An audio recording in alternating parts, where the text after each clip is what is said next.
Hey everybody, welcome back. Yeah, so sorry for the delay on the video. I did explain in my last video why I haven't made any videos for the last few weeks.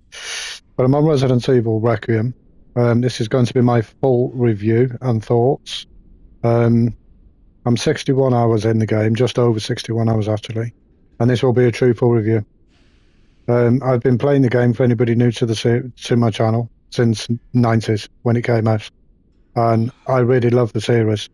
The first thing I never got with this game was why they were saying it was a return to roots, because that would mean fixed camera angles and tank top controls, which we didn't get. And also, the original horror games, the original Resi games were not horror, right? Anybody that played them, we knew they weren't horror games. In fact, they were campy more than horror. If you wanted a horror game back then, you went to Silent Hill, you didn't go to Resident Evil. So anyway, my thoughts on Resident Evil. Do I think it's worth the super high price tag it's come with, and does it do anything for the story? For those that do not want to stick around, in short, my answer is no, it's not worth the false price tag. And yeah, no, it does absolutely nothing for the story. In fact, it hurts it. But I will get into that. So for anybody in advance who does not want spoilers on the video, now is your time to click off. I will be talking about the game as a whole from start to finish. And I'll also be touching on why Capcom this time plagiarized Shinji Mikami's work. So whether it be a subtle nod or plagiarism, you can decide that for yourself, but I'll also talk about that in the video. But here we go. So the whole build up to the game was return to Raccoon City, right? So this is where we are. And I'm very slowly going to have a quick walk around and show you what you see. So you pull up, the same as you do in RE2, out the back down there. Walk up to the station, you unlock the gate, and you walk in. And this is what you are greeted with. So I'll have a quick wander around with you, just to show you what is available to see. Now, as I've just said, there will be spoilers start to finish, so if you do not want to hear them, I won't actually start the spoilers until I finish walking around. But yeah, you do get to go down that part there to the end of this room, because that's where Zeno and Grace are. But that's as far as you go down that end. You can't actually go in this room here, that one, to begin with. Nice, so moving on. When you first come here, by the way, you can flip these switches, but there's no power to the gate, obviously. You can flip this one too. You actually have to go through that room, which we'll go in a minute, and you have to go into the library to get the jack. So do you know what? We'll go that way, being as that's the way that you originally have to start. So you'll come here. This is obviously where Marvin was. But now you've got the box, you've got the computer, and you've got where the BSA were. So, coming through. This is originally where you put the codes in on the desk. And then you'll see Marvin's got a letter book here where he talks about Leon, and they're trying to set up a party for him.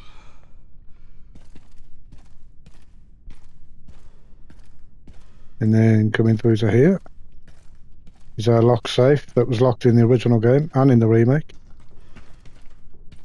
So yeah, this is all to me. This was just nostalgia bait, and I will explain properly why in a minute.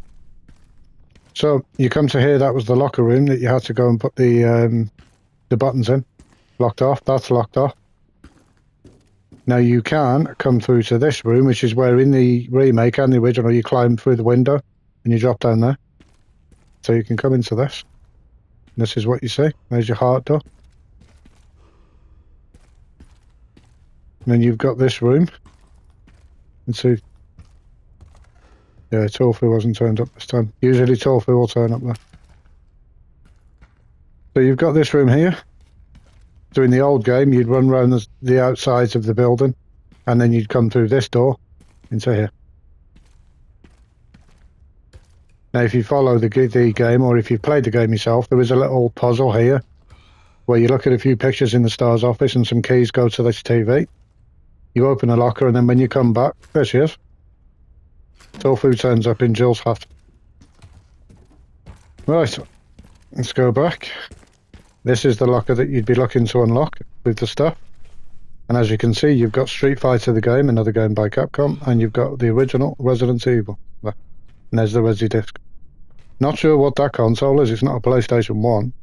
Unless they were just trying to avoid a copyright. Anyway, then we go down here.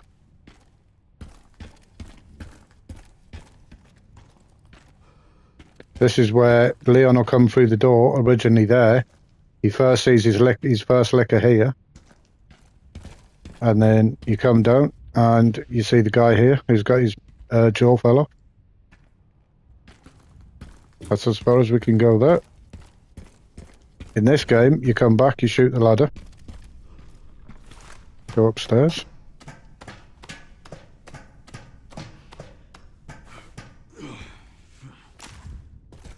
Go into the library in a minute. So the lion statues are still there. The lion one in the main hall and this one. And when you interact, the first one, it'll say this was a really strange puzzle. So I think that might have been a dig at Shinji Mikami myself. And I think that's wrong. I'm sure that used to be a club.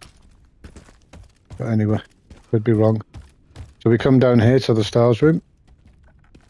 Once inside, you've got the office. You've got the room we get the Magnum. For anybody that hasn't got it but wants the code is RRR, 3 R's. This is where you'll find the puzzle items to unlock the locker. So you've got one there, then you've got Jill's hat, you've got the Claire's jacket. You'll find a picture in this locker. Sort of hint telling you that that's where the key was, where we just were by the Jill thing.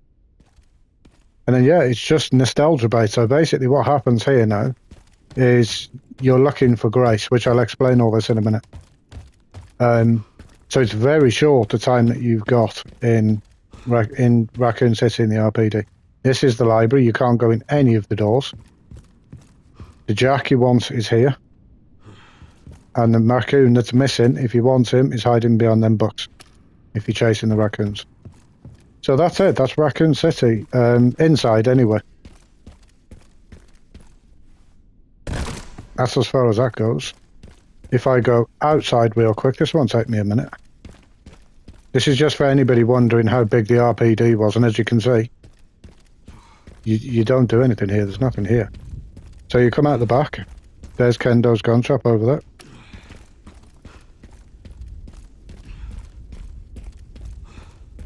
Then you've got the car park. You can go in the car park. There are a few enemies there, which again I'm going to touch on in a minute. But you'll come down here, and there'll be a BSAA zombie there, armoured up with a gun. But this in the originals where we see Ada, and she helps us, and then she drives this truck into Mr. X, who is there. In this one, though, you've got another BSAA zombie there, and you've got a nice scope for your sniper rifles on that. But if you have a quick look around here real fast. So everything's pretty much in the same place, which wouldn't be hard to do because Capcom would have the code in from the remakes in the original. And then down there was the dogs. So, why am I making the video? Why don't I like it?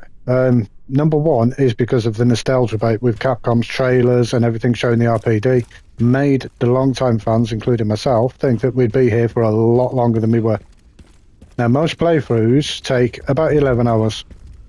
Of them 11 hours, you spend about 15 minutes in the RPD. That's it. 15 minutes. You come through the door. You open up a number of doors with the jack. You don't even have to do that, to be honest. You can just go straight in. But instead of exploring, go straight in there, upstairs into the library, grab the jack, come down and open that door there, and you're out.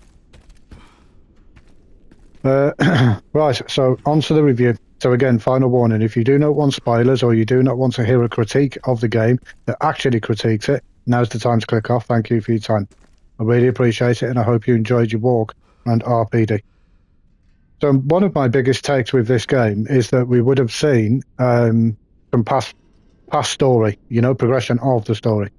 We see Leon, and for a while the devs held off and said that Leon wasn't in the game, and I'm going to tell you right now, I don't think Leon was ever meant to be in the game, which I'll explain in a bit. So we begin the game with Grace, and Grace is meant to be Alyssa's daughter, and she gets killed. Grace joins the FBI, and then 8 years later we see her as she's asked to go to the Renwood Hotel to investigate murders. My problem with Grace as a character is she is a dittering, stuttering mess. The FBI would not hire her, right? Myself, I'm a former soldier. I spent 20 years in the army, retired veteran now. And I can tell you that the first thing the army, the police force, the FBI, the CIA, the NSA, it doesn't matter. They want you to be a confident person because you're going to be handling the general public. And you've got to have a certain... Oh, it's tofu. I wondered what that was then. It's tofu squinting past. You've got to have a certain aura of confidence to be able to control people, especially in a situation that's gone bad. And Grace doesn't have it. There's also the fact that after I left the service, certain friends that I served with went and joined the FBI. So I know the level of training they have, both with weapons, self-defense, everything. They're very highly trained. So I don't understand how Grace has got into the FBI to begin with. Never mind her dithering and stuttering around every 10 seconds and falling over and crying for a mom and crying for... I don't get it. I don't get that one bit. If you compare that to Resident Evil 1, with Jill and Claire, Resident Evil 1 and 2. Jill Valentine was 22 years old and an ex-Special Forces member when we meet her in Resident Evil 1. She'd left Special Forces to join the police force. I don't know why she would do that, but she did. Claire Redfield, not a soldier, civilian, but trained by her brother Chris, so she's very good with guns. So they're two strong leading females in the game. You do have other females that are strong, like Sheva, like Ada, badass Ada. But it doesn't make sense why they put stuttering Grace in the game. But then it kind of does later when I explain a bit more. So as far as story progression in this game, no, there's none. No story progression whatsoever. As I said, we meet Grace. Grace is sent to investigate her mother's death. What we later find on in the game is that Alyssa wasn't even Grace's mum. So this was my big first pet peeve in the game. Everybody knows Spencer and what a dick he was, the damage that he done, and everything else. The problem was when Umbrella were taken to court and then squashed down, Oswald Spencer went into hiding, and basically he wanted a redemption story at that point. He's like, oh no, I've done bad. I regret all my decisions and everybody I've killed, the viruses I've created. I'm so sorry. I want a redemption arc. So he apparently makes Grace his redemption. So he has a meeting with Alyssa while she's still alive, where he's doing a report talking about all the bad stuff that he's done. And he basically asks Alyssa to take care of Grace. Now she's a young baby, and Alyssa says yes. So she raises Grace as her own. Now Grace as a whole is not special. There is nothing special about Grace. She has no vaccine inside her. She doesn't have the daylight virus off her mom, because it's not her mom. She has nothing. What she does have is a password. Her password is hope. The hope for the future, which is where his story, he wanted his redemption. So what he wanted is Grace to make up for all the wrongdoing that he'd done. And yes, by the way, we're in Kendo's gun trap now. So that's her whole premise, is she's around to redeem him, to make him feel better. Here's my big problem with his story and how broken the writing was. He apparently created a vaccine that cures everybody of the T virus, right? But he died before the T virus was invented by William Birkin. So how did he invent a vaccine for a virus that wasn't even created yet? Weird, number one, right? Number two is the fact that Grace was cloned over and over and over again, because after she went missing, the connections wanted clone to get the passcode, so they started making clones of Grace. Now, if anybody that knows anything about genetics, if you clone a person or an animal, it does not carry the same memories. Memories are made by the person, whether you're a clone or not. So although it would have inherited the DNA aspects of Grace, it wouldn't have got the memories. And I don't know how scientists and doctors didn't see that. Right. So that will then lead me into the final section of the game. I'm not nowhere near done with the video, but the final section of the game with Grace as to why I disliked her character. As I just said, all she was a password holder. Now, she could have sent that password by email to Liam. She could have texted him on WhatsApp. She could have messaged him on Facebook. She could have done anything to get that message to him. Hope is not a hard thing. But we get stuck with stuttering Grace the entire game. And it's where people are praising the game and sucking it off. I didn't like either side of the game, but I'll explain that. But Gracie's side, basically she gets access to the ink ribbon, the typewriter, the blood collector, and even Leon's requiem gun. Now, why that doesn't make sense, Leon's been in this game since the 90s, and he's used ink ribbons, typewriters, and all the other stuff, but this time they stopped Leon using it to make Grace feel more natural to a Resident Evil fan. Do you get what I mean? And that was really dirty because they did Leon real bad with that. Obviously, with Leon can use a ribbon, he can use a box. He's been using them for 30 years. But then when we get to the very end, the fight with the boss, you had two choices, and I will talk about the boss fight in a bit. But you have two choices to either free Elpis or destroy it. Now, if you destroy it, Leon dies. Why would you kill another mainline character? You've killed Alicia, and now you kill Leon. And I do have an answer to that, and as a guess as to why. At the end of the game, the very end, when all the cutscenes are said and done, during the boss fight, Grace grabs one cure, and she gives it to Leon so he can fight the boss. Victor grabs another one, right? Now, Victor doesn't live, he dies. We know that, if you've played it. So with Grace injecting Leon with the only other one that was grabbed before the computer crashed, at the end cutscene, Leon says he's got a vaccine for Sherry, who's the person on the comms, right? How has he got a vaccine? He didn't grab one. And let's also bear in mind that this is the Raccoon City curse. So everybody's infected. Claire, Leon, Chris, Jill. The list goes on. There's a lot of people that need them vaccines. Grace herself would have needed one of the vaccines because she's a clone. She's not immune to anything. None of it made sense when you watch the final cutscene and Leon saying he's got vaccines to spare. He wouldn't have. Which is another gripe I had with Emily. Emily, who was a clone of Grace, but she also was infected with the T virus because they were experimenting, turns completely into a monster.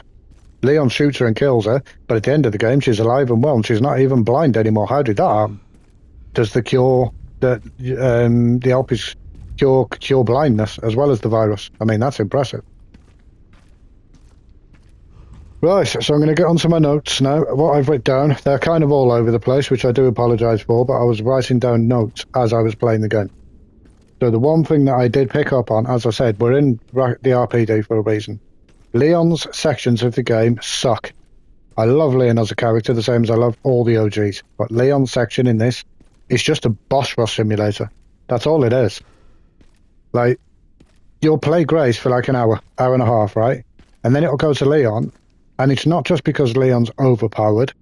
That's got nothing to do with it. They could have made Leon as stealthy as Grace or as stealthy as he was in number 4. They can do a lot of things with him. They can limit resources. They can give him access to his boxes. They can do a lot of things. But when you do come to playing Leon, you're only with him for like 5 minutes, 10 minutes, until you get after the, just before this part. So for anybody that hasn't played the game, Raccoon City has been walled off.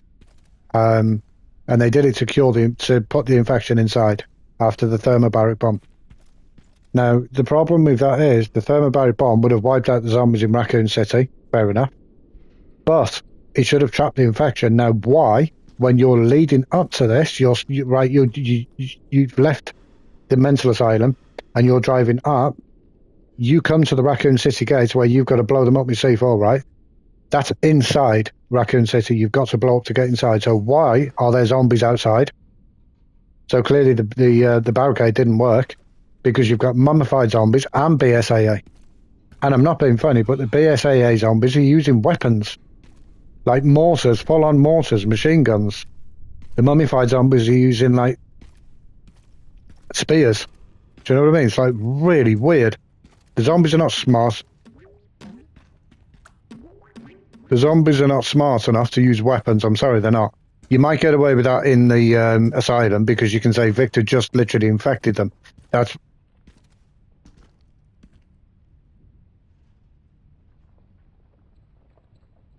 I've not heard that before. Somebody's walked.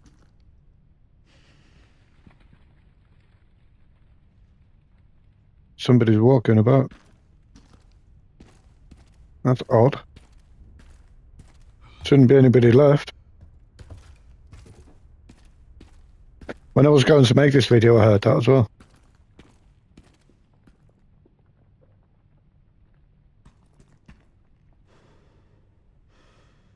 You put headphones on, you'll hear it. But yeah, so anyway, back to what I was saying. Leon's sections are a boss rush simulator. When you come to this part, you'll end up fighting all bosses that should be dead and gone and shouldn't be returning to the game. But because Capcom are absolutely devoid of any new ideas whatsoever, what you end up with is bosses that are dead and have been brought back just to fill space. You've got Mr. X from RE2 Remake and RE2 Original. You've got the giant spider from RE1. Do you remember when Barry went and shot it? Not the giant spider, sorry, the giant flower. That's back. That shouldn't be back because that was killed. You've got the giant spider from RE1. That's back. You've got Hunk. Hunk's back.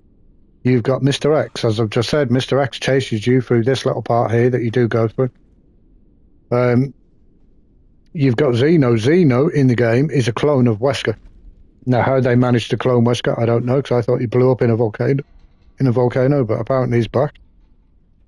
So yeah, my takes on Leon as a character is he's not just a boss or a simulator. They've severely handicapped him.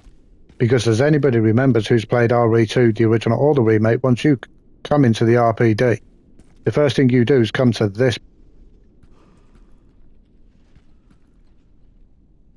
box, put your stuff in, and then you make save on the typewriter, right? And then you continue again.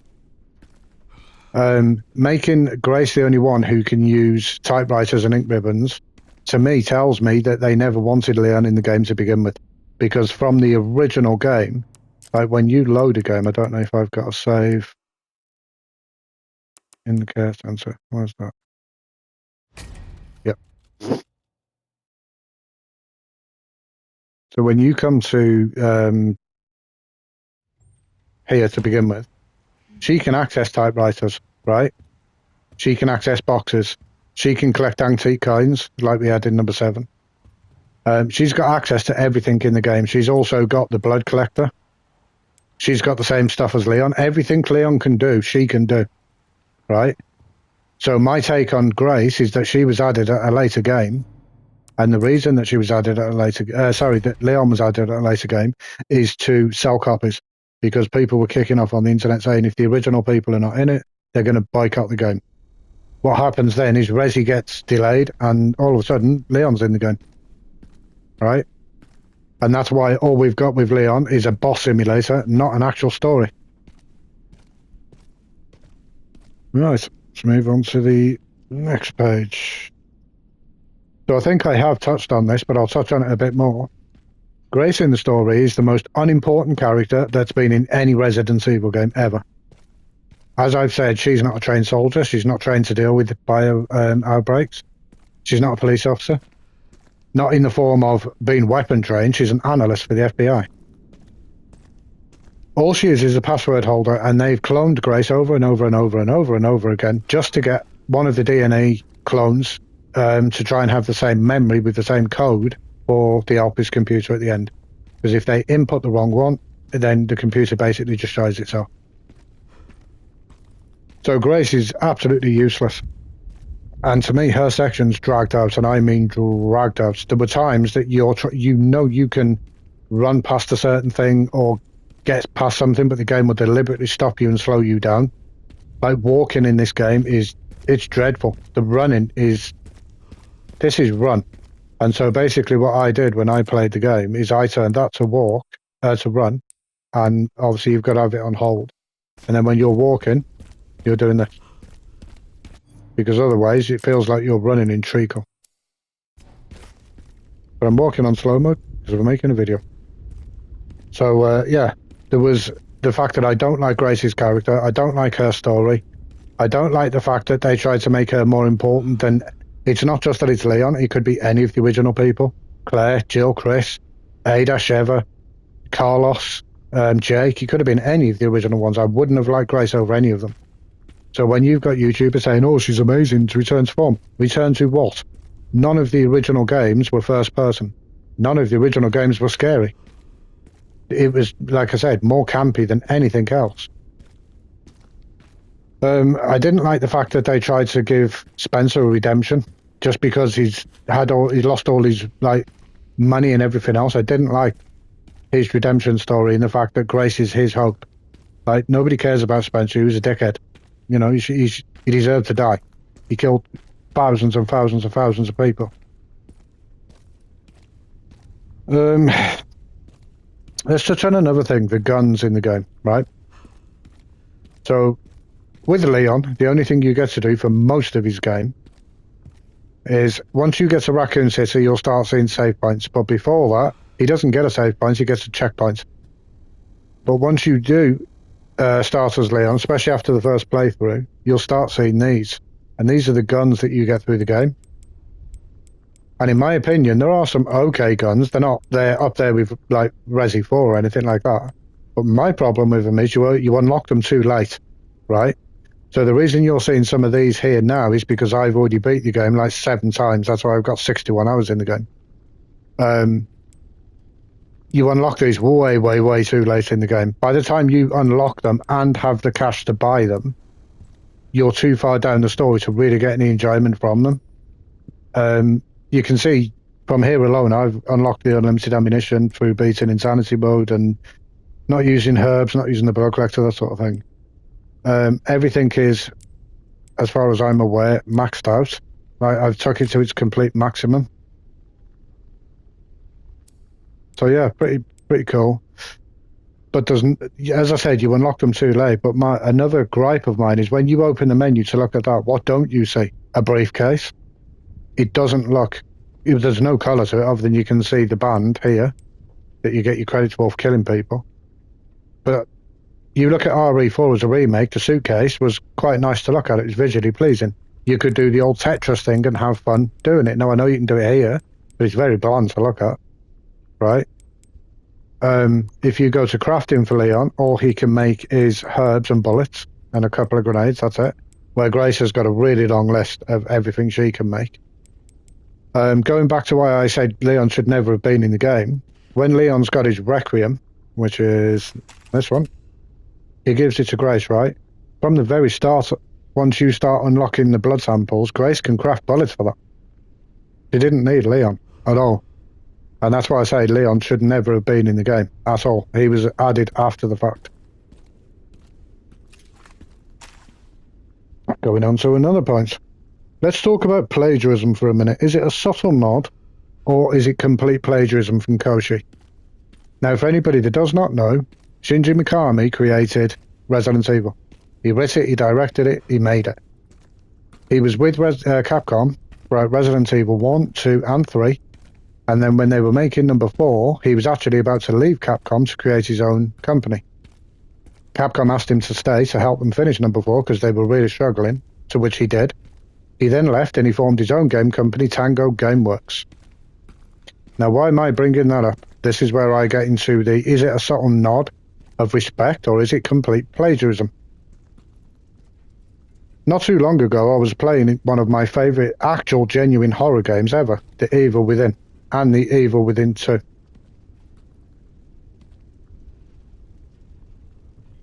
The Evil Within 1 and The Evil Within 2. Sorry, I keep hearing things. And what I noticed after completing them and then going into Requiem is a lot of the stuff that's in this game has been ripped straight out of Evil Within. Let me give you some examples. Sebastian, when he's going on the train, it has exactly the same. I can actually show you the train. No. No, it's stuck closed. Can I? Might have to go for a subway, but I think I can show you. But yeah, the train that I'm about to show you, basically, Sebastian does the same thing, but instead of flowers... There's not much left of it. Heading underground for Grace. Instead of flowers coming through the train, in Evil Within, it's rebar. Metal rebar with warning signs.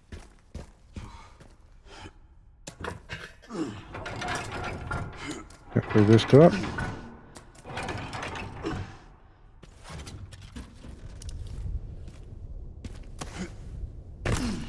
All right, so I'm not going to bother running all the way up to it, but there's the train. That's the one I'm talking about. That exact scene is in the Evil Within, down to even how the train is placed. That's Evil Within stuff. But in this, flowers come through the windows. In Evil Within 1, it's the metal steel rebar, and it has warning signs on it. The next thing, at the very beginning of Evil Within, you see Sebastian drive up to the asylum. And in the asylum, as he's pulling up, you go around the round fountain, and he pulls up to the asylum gates where you see him get out of the car. What do you see with Leon at the very beginning of the game? Leon pull up to the asylum, go through the gates, drive around the round fountain, and get out the car. Is that not enough convincing for you? Let's have a little bit more. The scene where Grace is hung upside down after she's captured by Gideon, right? That scene is also in the Evil Within. Sebastian gets captured, and he's hung upside down where he's got to swing left to right, and he's got to grab a knife to free himself. When he does free himself, the first thing he sees is the big, fat butcher, right? And then you have to go up and grab the keys off him. Where have we seen a butcher in this game? Oh, yeah, in the kitchen. Is that not enough for you? Let me give you some more.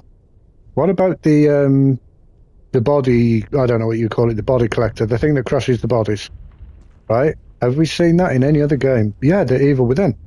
When Sebastian escapes from being hung upside down and he gets the key off the butcher, he goes upstairs and triggers an alarm. Chainsaw Man chases him, and he goes into a room where there is a machine that destroys the bodies, exactly the same as in this game. But then there was another part where just after that, Sebastian goes down a chute, just like Grace does, and he falls into a big, round, circular, waist-high vat of blood. Now, where does Grace do that? Oh, isn't that where she goes under the orphanage?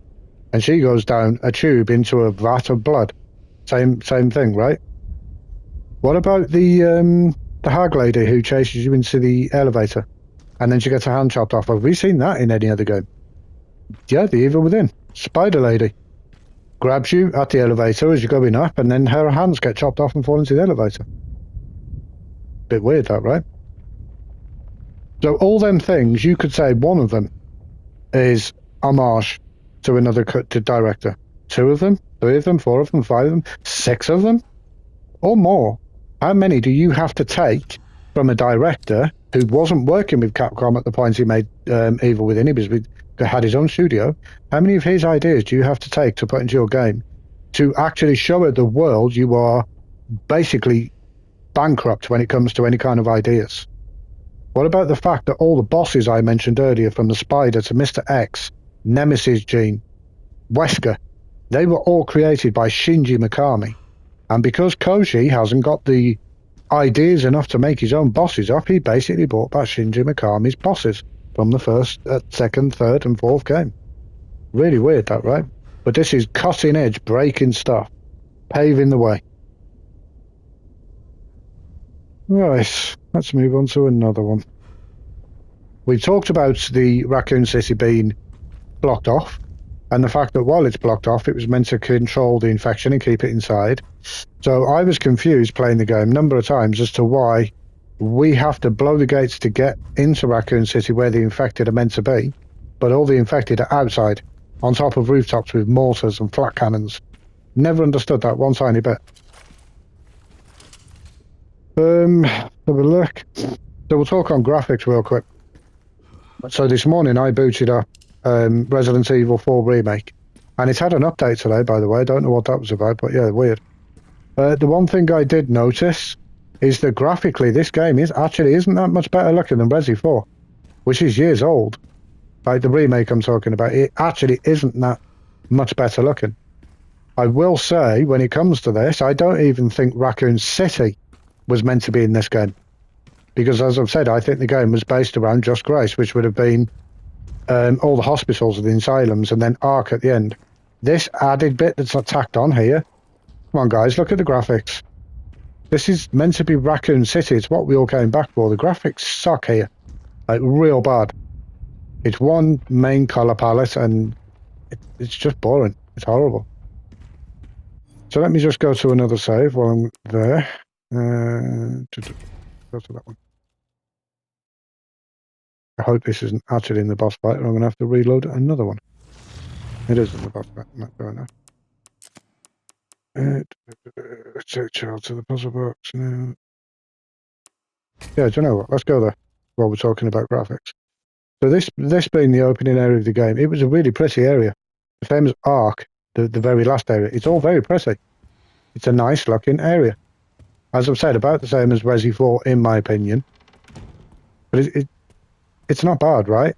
But then you go to Raccoon City, the thing that all the traders built us up for, and there's nothing there. It's just bland and boring and colourless. Let me get to another part that I disliked.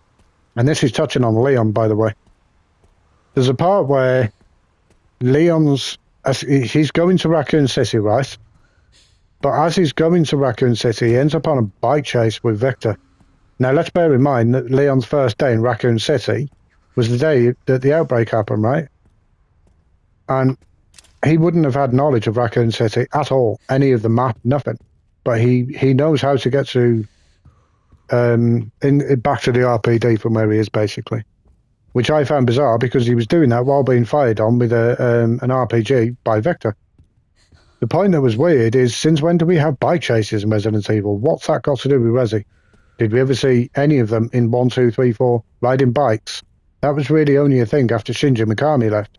You know, RE5, RE6. It's stupid. It don't belong. RE6 Resident Evil primarily is meant to be a zombie gun. What was that? Oh, shut up, Gret. You've killed so many of them, you should know what it is. Yeah, so he has a bike chase, and the way that bike chase ends up is Leon goes up like 150 foot, 200 foot tall skyscraper and jumps. Does a jump and lands on the other side perfectly fine. And that was complete RE6 stuff, that, like straight out of RE6. Let's talk about Leon's gun, the Requiem. This. Why would Leon, a bioterrorism expert, give this gun to Grace? He has two guns, but he decides to give it, this one with the most recoil, seeing how tiny Grace was, to her. That makes absolutely zero sense at all why you would do that. Right, let's go on to another page. I've talked about Alyssa Ashcroft getting killed off, was absolutely diabolical. Didn't even kill her off for a genuine daughter, killed her off for a clone who she was forced to look after. Talked about Emily. Right, let's talk about, I think I have talked about the vials where I said Grace only took one vial and cured Leon. And then at the end, the very end cutscene, you see Leon saying he's got a cure for Sherry. And I'm just thinking, well, what about Ada and Claire? Chris? What about all the others? They would have had it. I mean, Hunk was in the game and he had it. Do you know what I mean? It's a bit odd, that one. The one thing, finally, I want to talk about Leon, it's a bit weird how one of the very last cutscenes we see is where he's got a wedding ring on. He takes it out of his back pocket and puts it on. Who did he marry? We haven't seen Leon in his own game since OG RE4, 20 years ago plus. Did they not bother wanting to tell us who he married? Are we not important enough as paying customers to know that? Who he's been in a relationship with? I'll tell you straight off the bat, I don't think it's Ada, I think it's Claire. Like, from a thinking about it point of view, it'd make more sense to be Claire, because he actually spent genuine time with her as a survivor in Raccoon City, where we are now. Right? So I think that's where to come in. I don't expect it to be Ada at all. I really do think it will be Claire. Right, so we'll start touching on the final things now. I've said about all the, I don't know what you'd call it, plagiarism, a subtle nod, respect, but there's at least 8 or 9 areas in this game that are tucked straight from the Either Within. Who the bloody hell's that?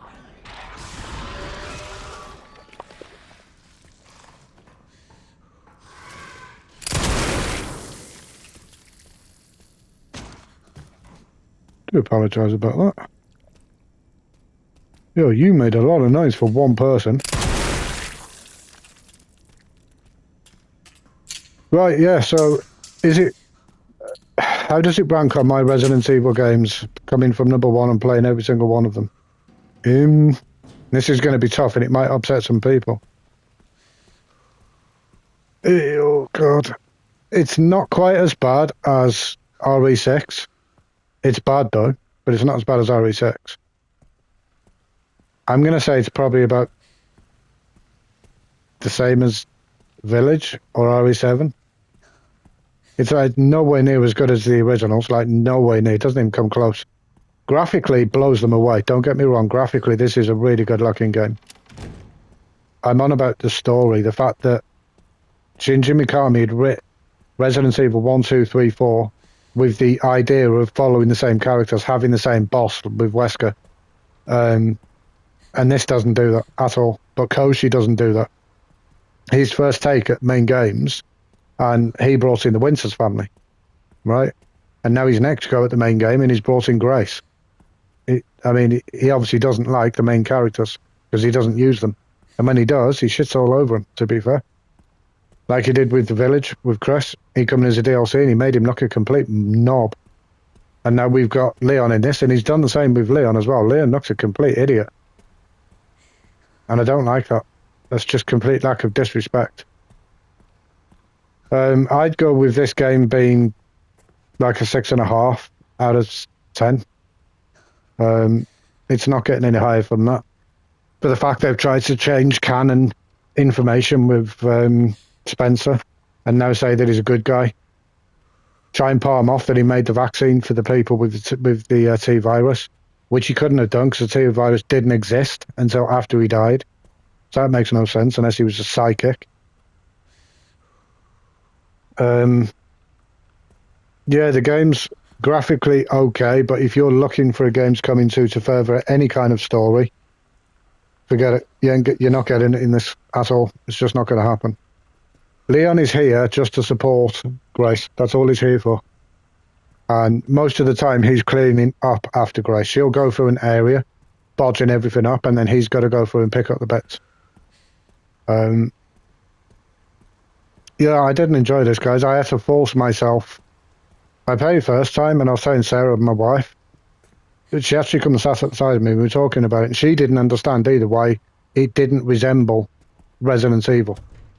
I mean, you've got the zombies, yes, but the story, like, my wife likes the Resi films, not the games.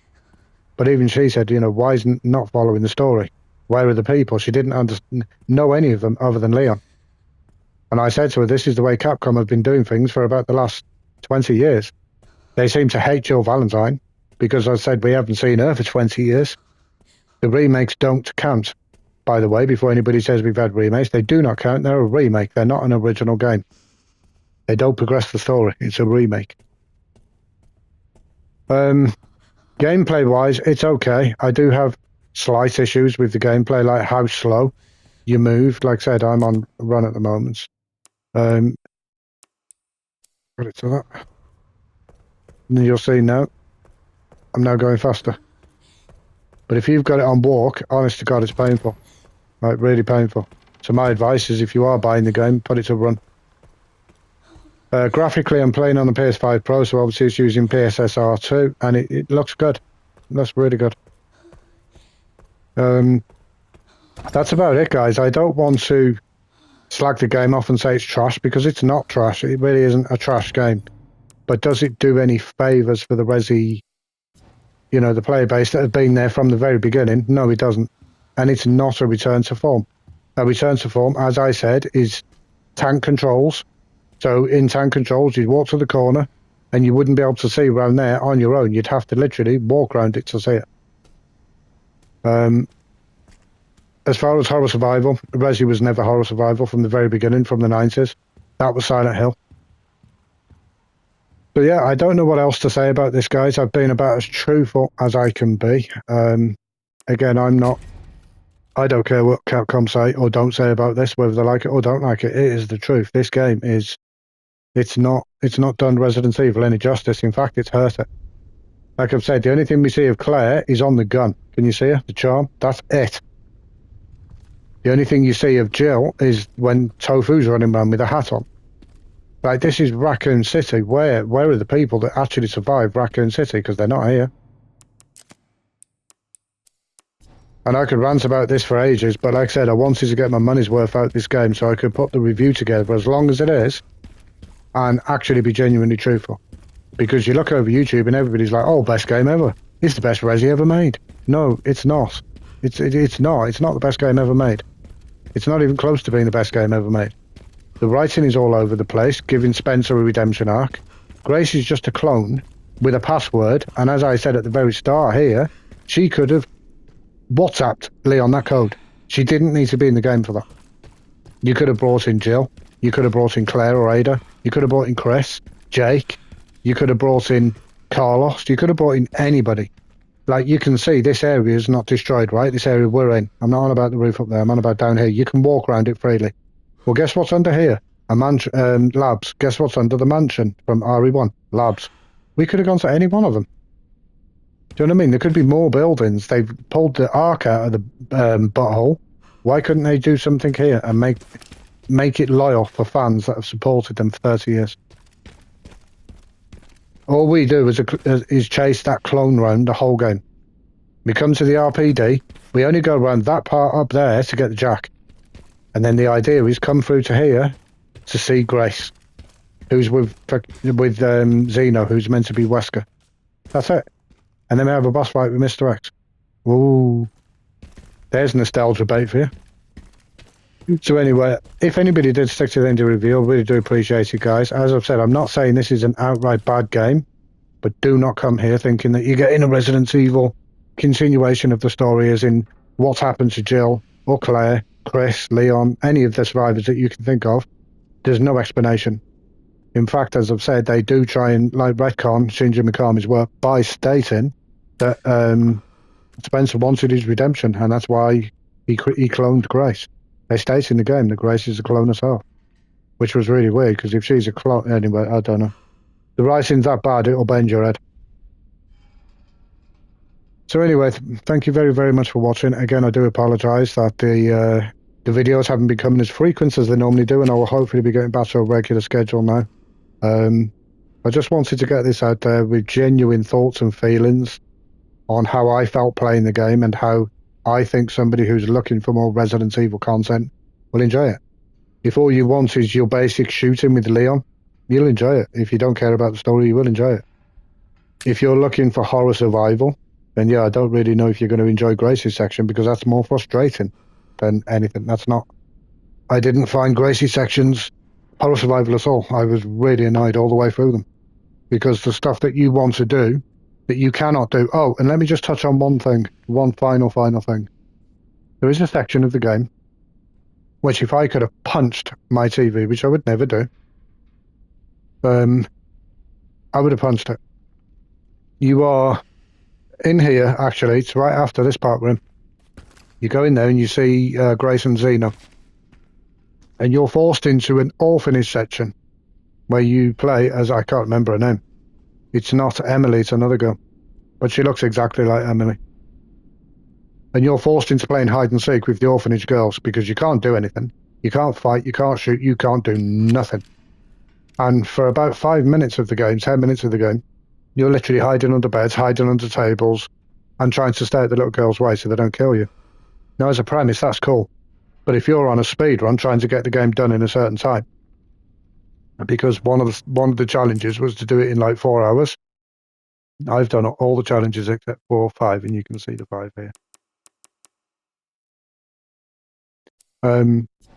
It's frustrating to be slowed down by a game, right?